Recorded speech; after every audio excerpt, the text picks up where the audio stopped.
আগামী ফেব্রুয়ারিতেই সময় নির্ধারিত হয়েছে দেশের ত্রয়োদশ জাতীয় সংসদ নির্বাচনের। সময়ের হিসাব বলছে হাতে মাত্র 6 মাস।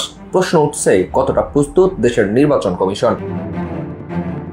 নির্বাচনের দিন যতই ঘনিয়ে আসছে ততই বাড়ছে রাজনৈতিক উত্তাপ। এই পরিস্থিতিতে প্রশাসনিক প্রস্তুতি কেমন তা নিয়ে সাধারণ ভোটার থেকে শুরু করে রাজনৈতিক দলগুলোর আগ্রহ তুঙ্গে। নির্বাচন কমিশনের দাবি, তারা পুরোপুরি প্রস্তুতির পথে এগোচ্ছে।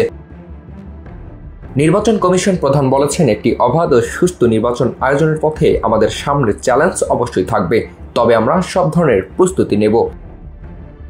প্রধান উপদেষ্টার ঘোষিত সময়সূচি অনুযায়ী ত্রয়োদশ জাতীয় সংসদ নির্বাচনের প্রস্তুতি শুরু করে দিয়েছে নির্বাচন কমিশন।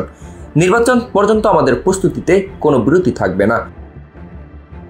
এদিকে ইভিএম ব্যবহার নিয়েও চলছে নানা আলোচনা। প্রযুক্তি ব্যবহারের আগে মাঠ পর্যায়ে কর্মীদের দক্ষতা, ভোটারদের সচেতনতা ও নিরাপত্তা, এই তিনটি বিষয় সবচেয়ে গুরুত্বপূর্ণ।